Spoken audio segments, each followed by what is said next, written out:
The Restaurant Association of South Africa has staged a sit-in at the Union Buildings in Pretoria.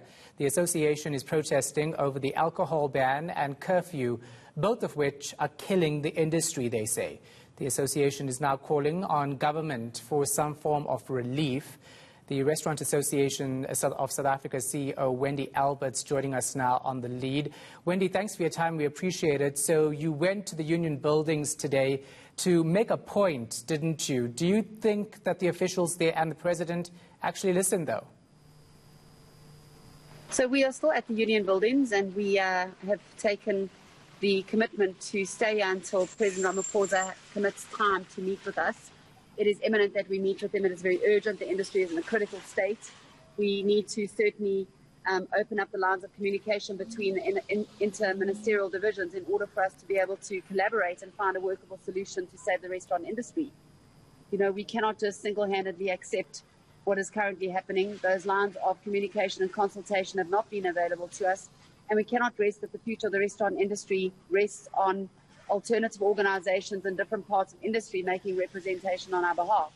At this point in time, the representation is under negotiation by the Ofcon. And Ofcon and Oncon are completely different parts of the liquor industry.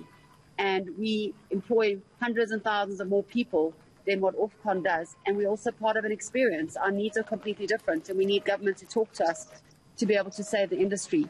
14 days is too late. We need answers today, and we need to save the industry today. Yeah.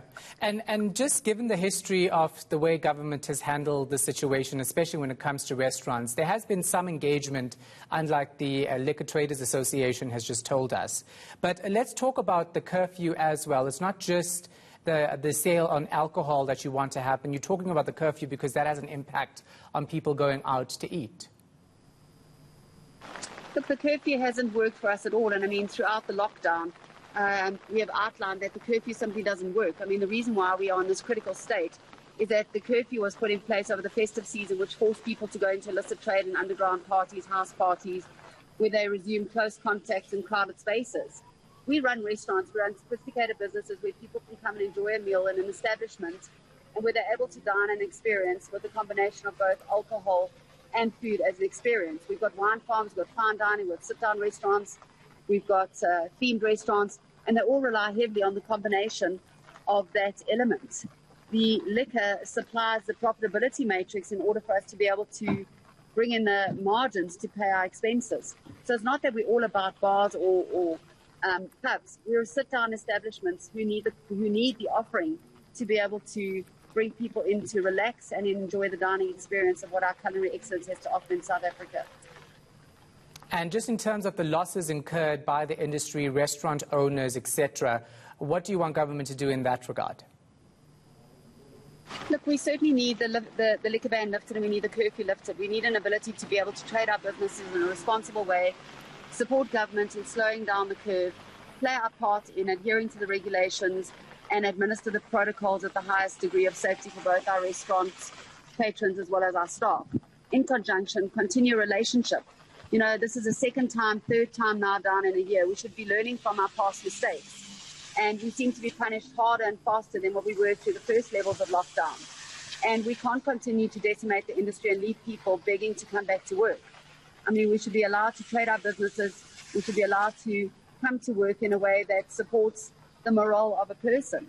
And at this point in time, we are living in fear. We are decimated.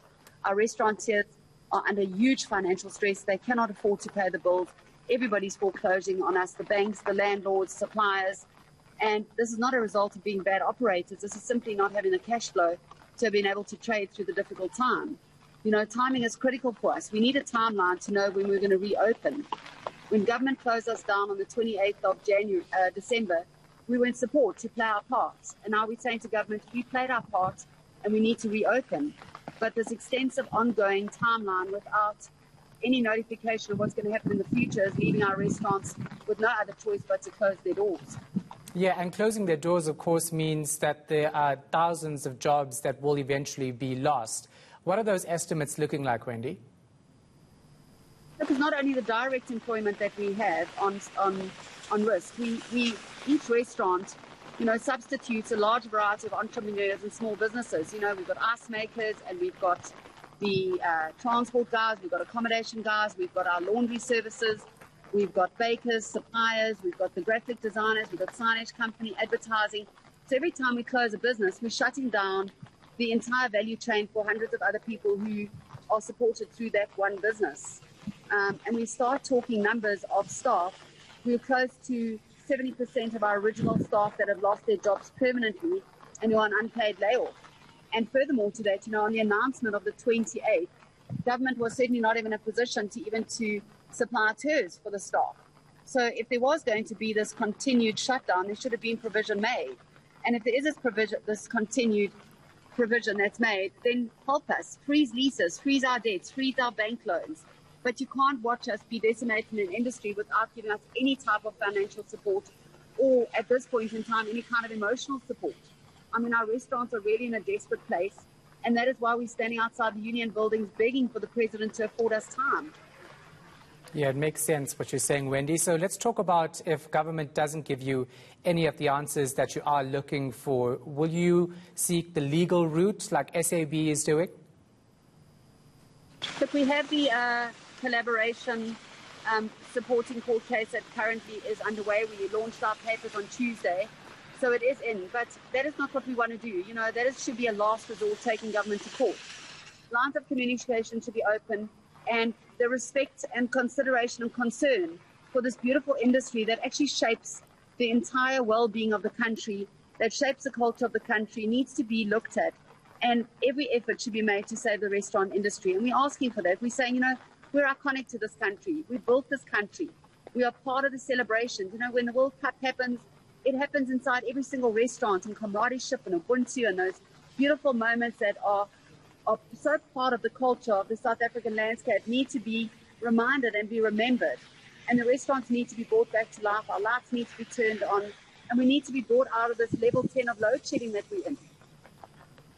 All right. Thank you so much for your time. We appreciate it. Wendy Alberts from the Restaurant Association of South Africa. They're actually staging a sit-in outside the union buildings, waiting to hear from the president when he will meet with them to discuss the way forward. Of course, the restaurant industry largely affected by the latest lockdown regulations.